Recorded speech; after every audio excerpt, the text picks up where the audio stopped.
To stop procrastinating, the process is simple. Repeat low stakes, low effort version of your task 100 times. In the previous video, we talked about how procrastination isn't an intentional choice, but rather a result of an unmanaged primitive brain. Thankfully, we started out with the primitive brain, but we evolved many other parts of the brain as we became the current human beings in 2023. The brain that we're going to talk about today is the prefrontal cortex. The prefrontal cortex is the part of the brain that serves as the executive command center of your brain. This brain deals with future planning, creative problem solving, and decision making, among many other executive functions.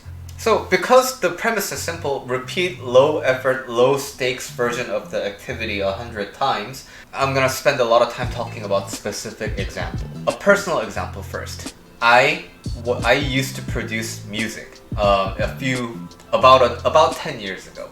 I was really into creating music, writing songs, playing instruments, recording them, and making songs. But as much as I loved doing the activity, I always procrastinated. Why? Because the task of recording something was intimidating to me.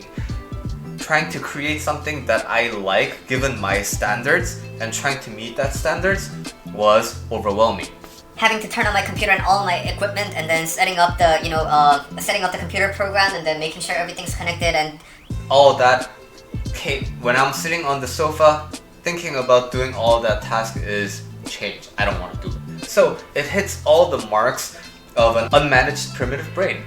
How can we apply this new mindset of solving procrastination to the activity of song making? I make the lowest effort version of the song. So for example, I'm just going to play 3 chords, and the lyrics are going to be, I had pancakes for breakfast, and that's it. That's the entire song. And that's my first song. Yay! I'm already done. That's my first one. And now, you might be thinking, well, that's stupid. But the thing is, the point of this exercise is to do low effort, seemingly stupid activities so that your primitive brain can learn that this isn't as daunting as it seems. Your brain is only used to taking in this task as this giant thing, grinding your teeth while you try to get through this giant thing, and then just getting it out of the way and living in pain because of how difficult that experience was. We're trying to do the opposite with this approach. Because it's low effort, you don't judge yourself because you are never really trying to reach your high standard in any way. You're intentionally doing low effort. Now, the second song that I'm gonna write is gonna have 4 chords. And I'm gonna repeat that twice so that I have a slightly longer verse, but the lyrics are still going to be, my dogs went outside and peed, I came back home and peed. Hey, that rhymes, that's good enough. That's my second song. I record that and I'm done with my second part of the challenge. And now, I repeat the same process. I write another really silly small song, and then I move on to the next one. Now, I try to produce 100 results in 30 days. Something that you shouldn't be doing with this challenge is, okay, so I'm gonna do a really good job at this. I'm gonna finish it in the shortest amount of time possible. No, the point of this is to suck. You're intentionally gonna suck so that you don't judge yourself in the way that a perfectionist mindset would. And because it's very low effort to just play 3 chords, even if you make a mistake in the middle, the change isn't too daunting. You're sitting on your sofa, now you have your guitar, and then you play 3 chords. Hey, that's a lot manageable compared to going to your computer, turning it on, plugging in all your instruments, and then waiting for everything to load up your, So, you see what I'm saying. There's no danger about not liking your outcome because it's literally 3 chords and you intentionally made a crappy song. Now, the task of songwriting isn't daunting. There's not a lot of question marks. Hey, all I did was play 3 chords and I put a lyric to it. That was it? Oh, okay. So songwriting stops becoming this giant question mark, but instead very little digestible pieces that you can take. Now another example is studying for a test. A lot of people procrastinate on studying tests and then they get overwhelmed and then they take the test and then they bomb it, right? I'm sure every student has experienced this one way or another. So how do we apply this principle to taking tests? So your test is on a subject, right? And that subject probably has a lot of question banks. It's always possible to Google question banks for your subject, right? Whether it be biology, whether it be accounting, whether it be computer science, whether it be chemistry, there's always a lot of question banks. What you're gonna do is you're just gonna answer one question without studying, and then boom, first challenge done. And then on the second one, maybe you do 2 problems without studying. Good. Maybe the next time you do 3. Boom, boom, boom. Good. Now you're gonna check the answers to these questions, right? And when you get wrong answers, that's fine, because you didn't study. This activity has to be really low effort, right? So you're intentionally not studying. You're intentionally not trying to get the right answer, because your brain needs to learn that getting answers wrong is an acceptable experience. It doesn't have to feel bad, because it's something that just happens. And then when you get used to solving questions to the best of your abilities but not studying, and when you feel comfortable just getting questions wrong after wrong after wrong after wrong, then you can start a little bit of studying. Maybe on the 20th attempt, you're gonna read a passage real quick, and then you're gonna try answering some questions. Are you gonna get some wrong? Yeah. But is there a chance now that you've studied, you're gonna get some right? Also, yeah.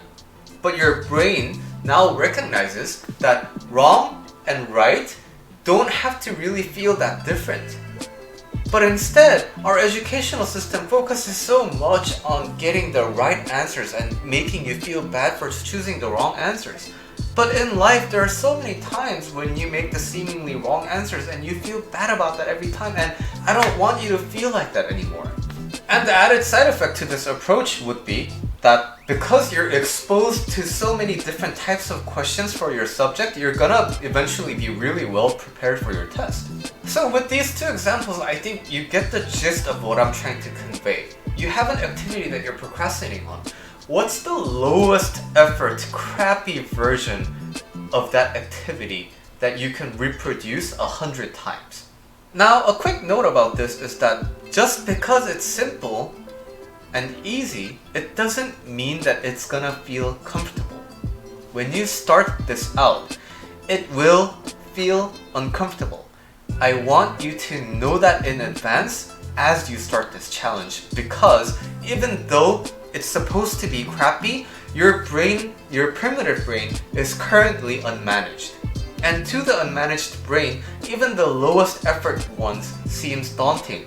And so when you're aware that this is going to be a little bit scary, a little bit uncomfortable, but you decide to do it anyway, that's when your prefrontal cortex, the brain that deals with the future, the brain that deals with creative problem solving, the brain that deals with decision making, that's when that brain can start acting like a big brother or a big sister to your unmanaged primitive brain. Your primitive brain is like your dog, is like your little toddler brother or sister or nephew. When you let them run the show, your life is basically an experience led by this little kid.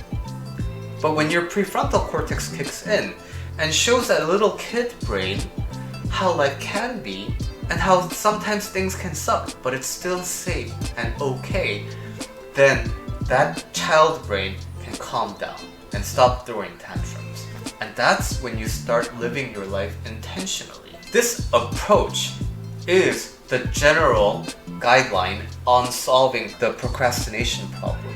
But human beings have individual experiences, and you might have a difficult time applying this concept by yourself to your life. That's when you want to work with a coach. Life coaches can work with you to tailor individual solutions for your procrastination problem and your primitive brain issues. And a lot of people think, oh, isn't life coaching really expensive? Well, there's lots of affordable options available, including me. You can book a free session with me to work on your procrastination problems today. Just email me at billy@julylifecoach.com or use any of the links in the description below to contact me. I hope you liked this video and it solves a lot of your procrastination problems. If you've enjoyed this video, please consider subscribing to my channel using the button below, and I will see you in the next video.